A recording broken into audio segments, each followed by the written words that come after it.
Hello everybody, Ben Rogers here, the Raptors Digest, reacting to the Toronto Raptors 116-93 win against the Dallas Mavericks. Riker, this is no longer the Tampa Bay Raptors. Tonight, we saw the Toronto Raptors finally back since, honestly, pre-bubble.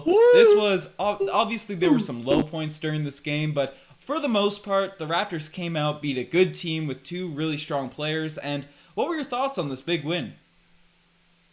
Yeah, Ben, listen, I had the hat. I had the Walmart hat for the start of the season. Get that out of here. We're back to the proper championship Raptors. Back to the proper championship Raptors form, Ben. This one, it almost struck me as boring because you knew that the Raptors were going to win, and we just haven't been accustomed to that this season, Ben. We've been flooded with the haters over the last couple of podcasts, just saying, demanding trades, hating on Siakam, on Norman Powell, on Nick Nurse, Masai, everyone.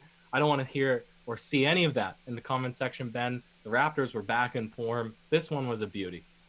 Yeah, no, 1,000%. Obviously, everyone has the right to meme Siakam and make jokes about the guys, but people were seriously trashing on these players and saying that they're worth nothing and we should waive them, and very seriously, passionate arguments happening in the comment section of our Instagram, our TikTok, of our YouTube. So we always, obviously, we made some memes, but we always kind of prefaced it with, oh, we think they'll bounce back. We shouldn't tank. No more fade for Cade. I don't want to see that in our comment section anymore.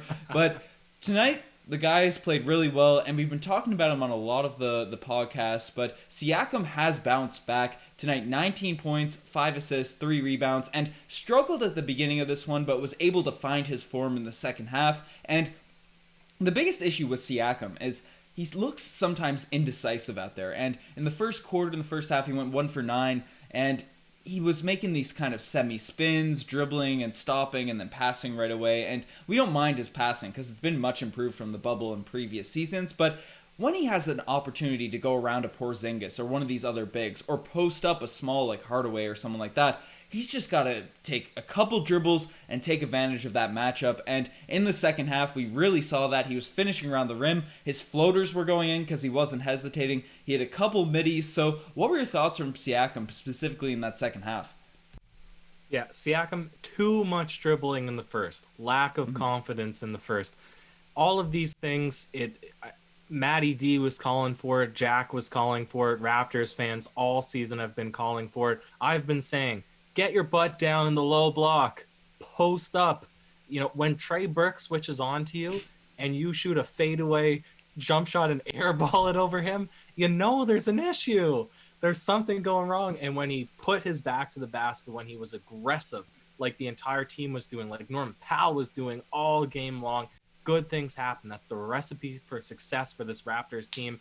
And I wouldn't go around saying that the Dallas Mavericks are small. They have length. I mean, not phenomenal front court defenders, but they still are long guys. And the Raptors just drove it into the paint and yielded success. But Ben, I don't even want to waste any minutes on Siakam because tonight it was Kyle Lowry, it was Chris Boucher, and it was the man that I've ridiculed, I've prosecuted for an entire season. He's now emerging as the fan favorite, the new Bismack Biyombo, Stan the man, the Stanimal. He put in some fantastic minutes on defense, man.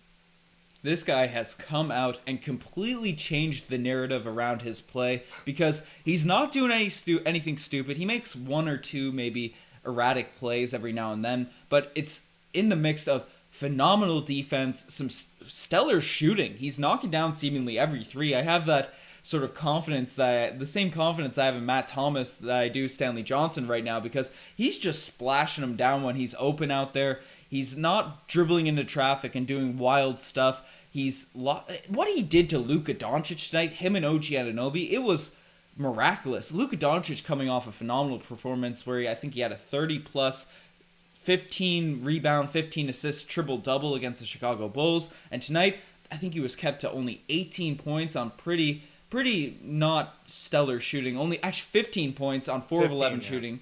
So though you got to give credit to those two guys. And we brought up how in the last game Stanley Johnson was playing center for this team. Now he's guarding the Dallas Mavericks point guard and Luka Doncic, obviously a bigger point guard. But his defensive versatility, having him and OG be able to be in your backcourt, and the fact that he's a positive on the offensive end, I think he's our 7th man right now. I threw this little question, I'll plug it right now, threw it out on the TikTok, and people were saying, no, Boucher and Norm come off the bench. They're our 7th and 6th man.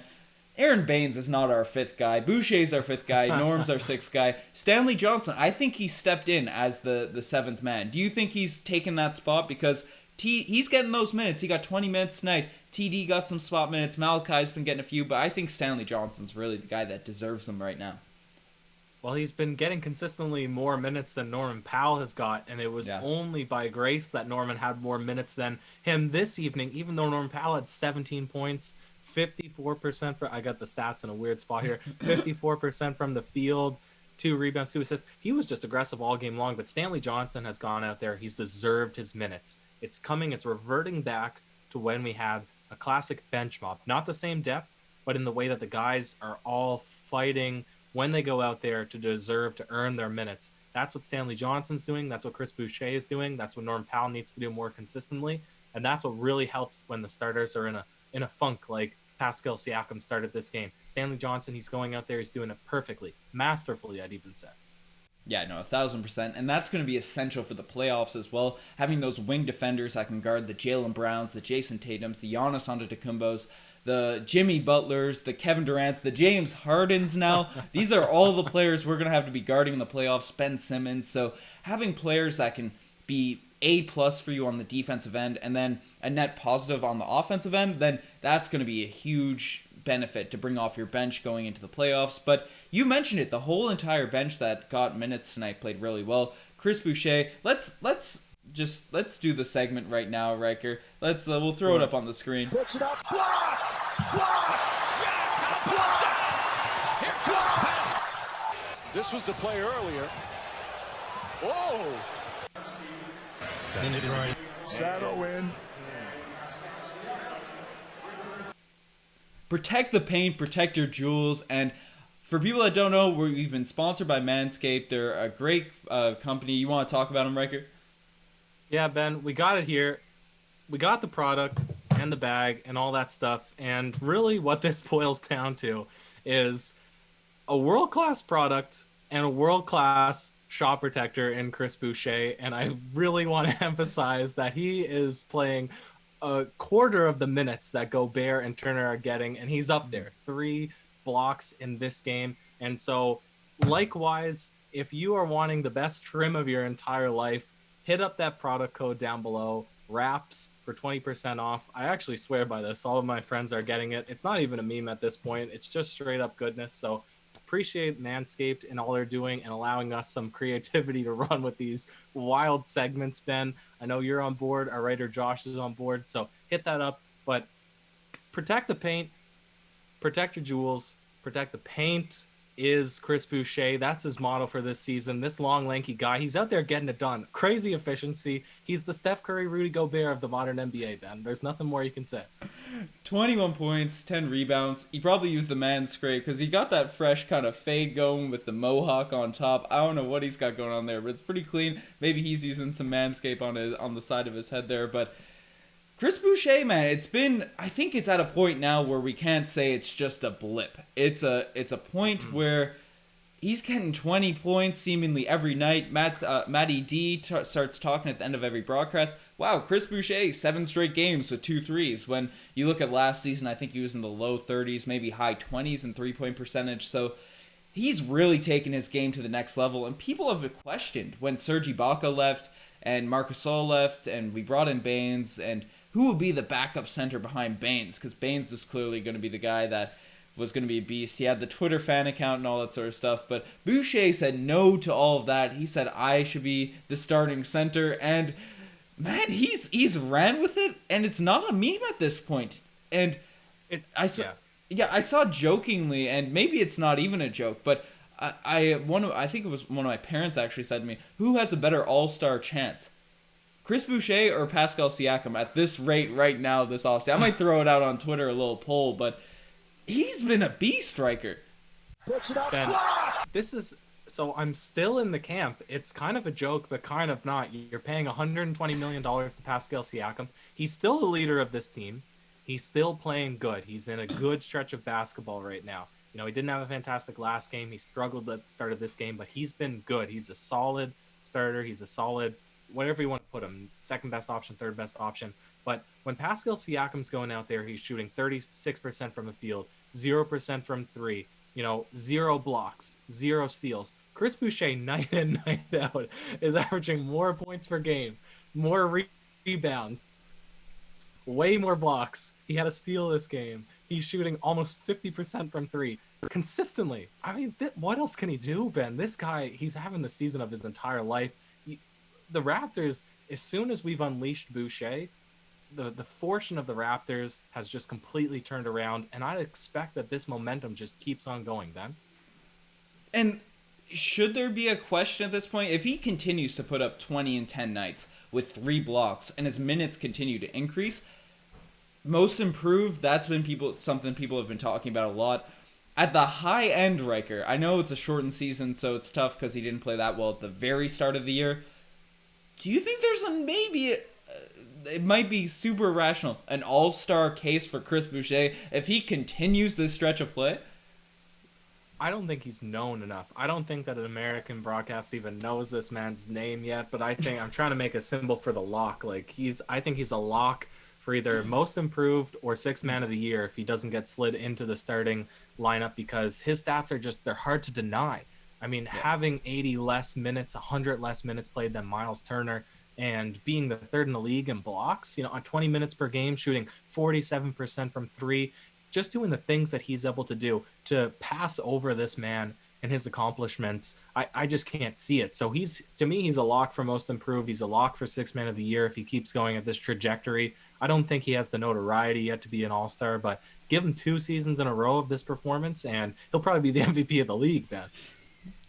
He's on that sort of improvement trajectory that Siakam was on. He probably just stole all the powers right there in terms of improvement and just really ran with it. Obviously, it's only a small stretch of games, but assuming it continues, who knows what could really happen with this guy. But before we swing into the segments, because we're running a little bit long, but Kyle Lowry tonight, a quiet 23, 9, and 7, Ryker. He's been filling up the box score this whole entire season. He's certainly been our most consistent player this year in terms of night in, night out, being able to give us high production. And Norman Powell off the bench, 17 points. And obviously not much other stuff, but hit a 3, 6 of 11 from the field. I really like the way those two guys were attacking the rim. Lowry's 3-point shot looks like, honestly, better than it's ever been. What were your thoughts from those two players tonight? Quiet, Ben. That's the perfect word to say. Quiet in terms of him getting points, because he's doing the same things that he always does. Tonight it just seemed to really click for him. He's not always this high efficiency from the field, but he's always doing the things to put himself into a position to have this type of game. But also, he's silencing all of the people in the comment section that have been begging for him to get traded, saying his time is up, saying we need to trade him so that we can tank or get more pieces or get more assets, whatever. You and I have never put him on the block. We don't want to. He's the greatest player in Raptors history. He's the guy that performs come playoff time. I mean, it's blasphemy that people have been saying things that they have in the comment section. Tonight is another one of those nights, but I know that the haters will still be lurking. We're just going to sit on him. He's not getting moved. I'm saying that right now with an exclamation, Ben. Y'all got to stop. Y'all got to stop with these Lowry trades. This is too much, right? And it's not even, because we see a couple, and it's the wild ones, right? The Kyle Lowry to the Wizards or Bradley Beal. Obviously, Lowry is 35 years old, or however old he is, 36, and the Wizards are never going to accept that. And if they offered that, sure, fair enough. Like, we'd accept that, we'd be down. But people are saying Mo Bamba. I've heard Andre Drummond, like, consistently in our DMs, looking through all those chats. Kyle Lowry is the reason we win these games. Kyle Lowry is the reason that night in, night out, we have a consistent player that when a Siakam is struggling and Fred's going off, he has that second star. When OG's playing well, who played well tonight, we didn't mention him, 13 points, 11 rebounds, he gets everyone going. And Chris Boucher, a lot of his emergence has been playing with Kyle Lowry, catching those sort of roll passes and going in there. So, y'all gotta stop. Stop with this Kyle Lowry slander. This man is the Raptors GOAT. On that note, we're just swinging into the spicy Pele of the day, and there's a lot of plays in this one. Chris Boucher had a couple nice finishes around the rim. Do you have one in mind, Riker? Nothing in particular, Ben. He did have couple of nice dunks. There was one really nice. It was towards the first half. Kyle Lowry dribbles in, little one of those shovel passes like that to Chris Boucher, who yammed it on Kristaps Porzingis, who was nearby, not close enough to block. I also don't think Kristaps Porzingis tries to block any shots, but that was nice. No, that's a myth. Kristaps Porzingis gets a lot of block shots, especially pre-injury. He was a stellar defender in there. That guy's 7'3", but no, definitely a big dunk for Chris Boucher to dunk it over a 7'3" player. Terrence Davis came in with one of these sort of hockey cuffs. He took off from really far away. You'd think he'd be laying it in, and then just out of nowhere, this 6'2" guy just yams it down on the other side of the rim. So TD always gets a few highlight plays. Quickly, Riker, do you think Terrence Davis deserves a couple minutes? Because tonight in 12 minutes had 6 points. A lot of those came really fast. Had 5 personal fouls. So yikes. But he's definitely a bucket very quickly. 5 fouls in 12 minutes, 6 points. Do you think he deserves a few more minutes? I haven't heard any more of his situation lately, so I don't know how high Nick Nurse likes him as a person or the rest of the guys. Like, I don't know what's going on behind the scenes, so let us know in the comments if you have any additional reports on what's going on with him, because just as a basketball player, like outside of everything else that's happening, he's a good role player. He was good in a stretch last season. I would like to see him maybe get more minutes at times, but you know what? I'm a big 8-man rotation guy, and if we're getting good minutes from Stanley, Norm Powell, and Boucher, we don't need a 9th. Well, I guess, does Baines really count in that 8-man? No. No. So, like, there could be room for one more, if you know what I mean. So, one of those guys, they'll probably make it in there at some point. Nick Nurse has said these rotations are fluid, and if I were to bet, assuming all things are fine off the court, I think Terrence Davis is the player at the end of that season that will be getting those consistent 12 to 15 minutes at the end of the year. But not all plays can be the spicy Pele of the day, and some just make you say, oh, geez. And Riker, there was one OG's similar to last game. OG, he was dribbling, he was posting up, and he had a good game tonight, hit a few threes, but there was a point he was just posting up, and no one really guarding him, no one really reaching in, and he didn't dribble it off his foot, he didn't really fumble it or anything, he wasn't making a crazy move, and the ball just wandered out of bounds. I don't really know what happened to that, but OG, he's making me look like a fool for hyping up this man's handle all bubble season, but that has completely disappeared, and yeah, that I literally said OG's watching that, so you got to give it to him at that point. Was there a sniper in the building then?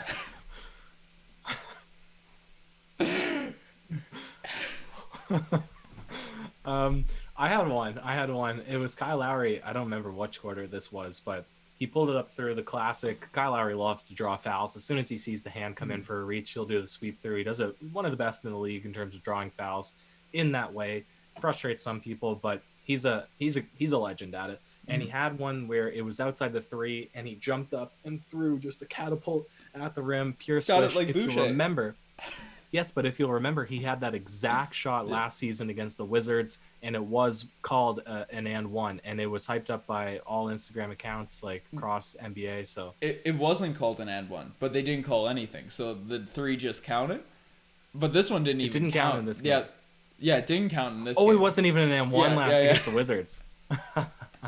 Yeah, so they didn't even call a foul on this one. This one, I think they called the foul, but they didn't give him the bucket, so that's unfortunate. If the NBA referees watching this podcast, if you see Kyle Lowry going out there, get fouled on a 3, just don't call it if you're not going to give him the shot, because he's going to make it anyways. He's 2 for 2 on those wild Chris Boucher slingshots, but over his head. But finally, the infamous, the one, the only DeMarre Carroll Gold Star Award.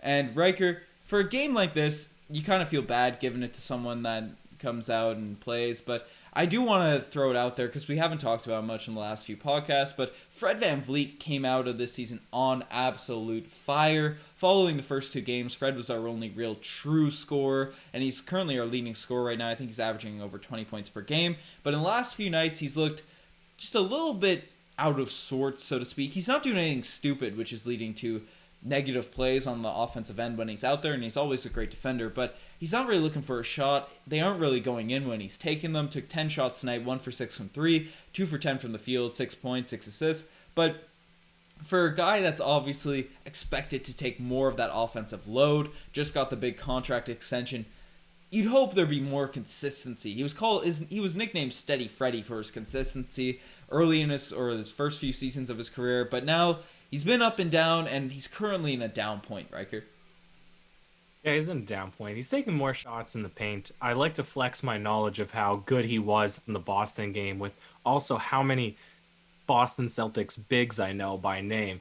Grant Williams, Robert Williams, Tristan Thompson, Daniel Tice. He was scoring in the paint over all of those guys. He hasn't been as good since, and I thought really the difference in that Boston game compared to these games is his pace, his stop and start. He would get past them really quick, and then he would slow down. It's almost like a fadeaway, but not. You know, when you stop on your second step and you come up slow, and the timing just throws shot blockers off. He's kind of doing really fast moves to the paint, but those ones are easier for the bigs to get a hand on or swat or whatever because they're running full speed with you, right? And they have a foot over him plus length. So he's coming away from things that I think will allow him. Plus, he's pretty inefficient from 3 here this evening, but he's still out there. His attitude isn't slowing down or hampering the rest of the Raptors team. He's still doing the right things. So I'm not even going to criticize him here in this one, Ben. Yeah, it's a no hate to Markel Goldstar, but definitely something we should mention. And yeah, Fred VanVleet, the one thing too is these teams have been running zone, so as you said, it's tougher to finish in the paint as a smaller guard going up against his zone, but Fred is such a good shooter, you think he'd be able to just knock down threes on the sides when there's holes at the top of the key, but that's just how it's been. But Riker, the Toronto Raptors are back. This is the first game we've really properly seen the Raptors, it feels like, and hopefully we'll carry it forward. We're on a 3-game win streak, an actual win streak right now. We were kind of memeing it earlier, but proper 3-game win streak. You guys are the best to make it this far. Check out the Twitter. The IG has been popping, the IG Reels. The TikTok game has been going. Josh Goodwin, our lead writer, he's starting to make videos on the Instagram, so definitely check those out. We got articles being posted, so stay tuned to everything we're doing at the Raptors Digest. You're flexing that hoodie, Riker. Do you want to... This is all... Wait. Oh, I threw the hat so far away. I was going to throw it again for emphasis. The Raptors are back, Ben. Cheers. Love it. I didn't...